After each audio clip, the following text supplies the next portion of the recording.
Harvest time is usually the moment of truth for any gardener. After months of planting, watering, and caring for crops, you finally see whether your hard work pays off. Last season, my harvest didn't just meet expectations, it shocked me. Plants that had struggled in previous years were suddenly vigorous, leafy, and productive. My tomatoes produced clusters of juicy fruits. My greens looked as if they had been painted in bright green ink, and even the soil seemed richer. The turning point? A simple homemade fermented fertilizer that I had almost dismissed as too good to be true. This isn't another trendy gardening gimmick.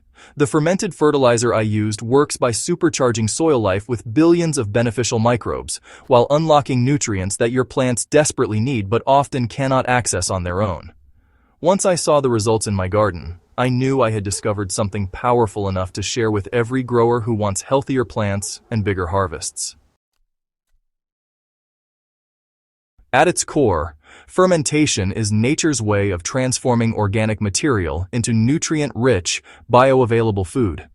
Think about how grapes turn into wine or milk becomes yogurt.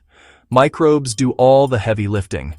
In the same way, when we ferment natural ingredients like plant matter, kitchen scraps, or manure, microorganisms break them down into simpler forms that plants can absorb immediately. Unlike synthetic fertilizers, which often give a quick boost followed by soil fatigue, fermented fertilizers improve both the plant and the soil. They feed the soil microbes, restore balance, and enhance fertility for the long term. The result is not just faster growth, but also stronger plants that resist pests and diseases naturally. Alright, so here's the exact formula I used to brew my fermented fertilizer. Every ingredient plays a role, so don't skip steps, alright? You'll need 10 liters of clean, chlorine-free water. Rainwater or well water works best, honestly. Then, 1 kilogram of fresh green plant material, like weeds, grass clippings, or even leafy vegetable scraps. Add in 1 kilogram of well-rotted animal manure. Cow, goat, or chicken manure will all do the trick. Next up, 200 grams of molasses or brown sugar, since this acts as food for the microbes. And finally, just a small handful of wood ash, because it's rich in potassium and minerals.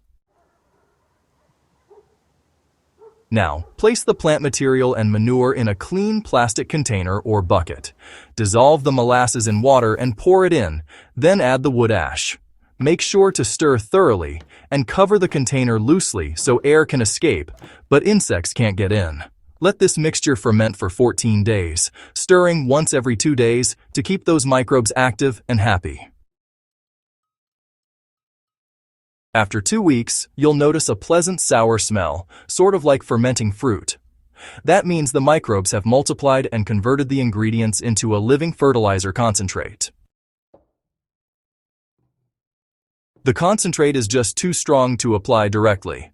Always remember to dilute before use. Mix 1 liter of the fermented fertilizer with 10 liters of clean water.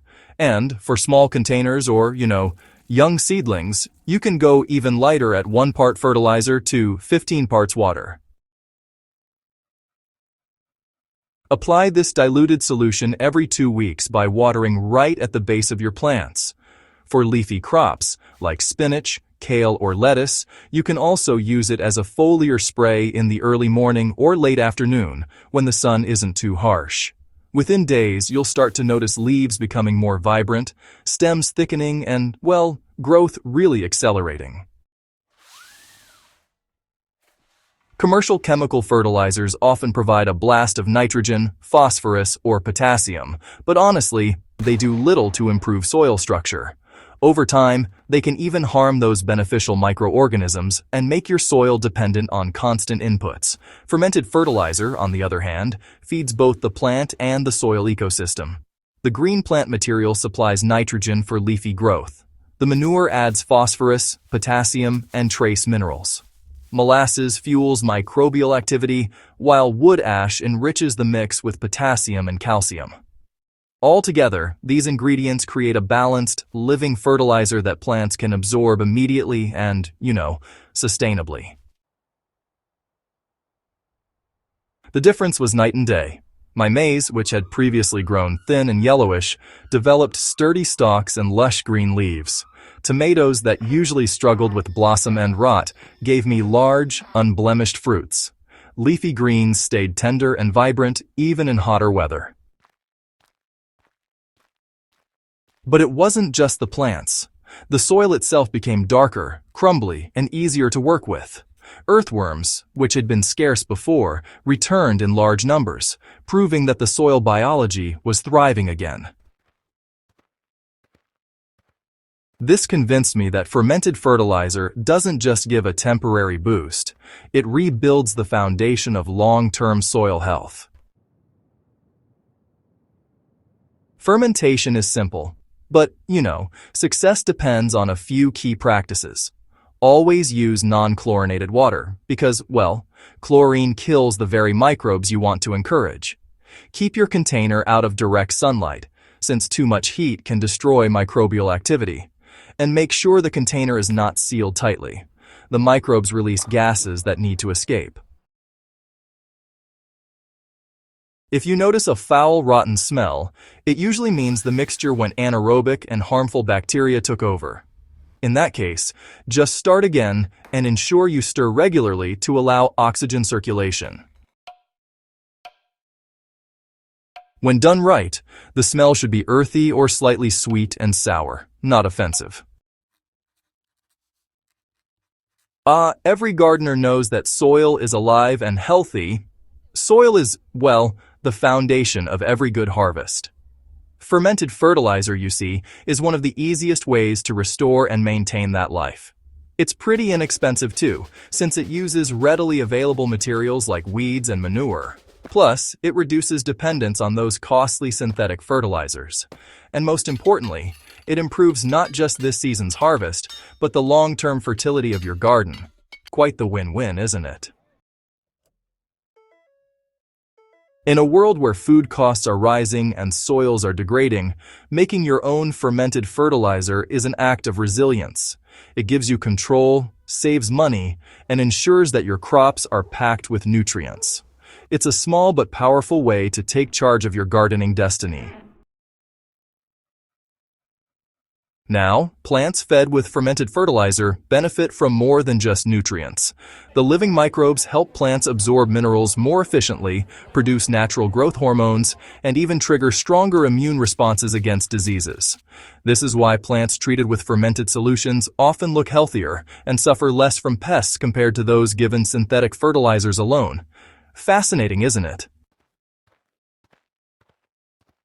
By enhancing the soil microbiome, you create a natural partnership between microbes and roots.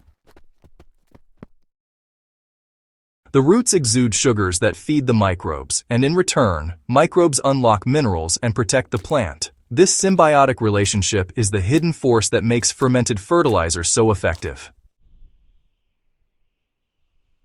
If you've ever felt frustrated by poor harvests despite doing everything right, it may not be your fault.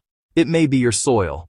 I discovered that unlocking the hidden power of fermentation was the missing piece that turned my garden around.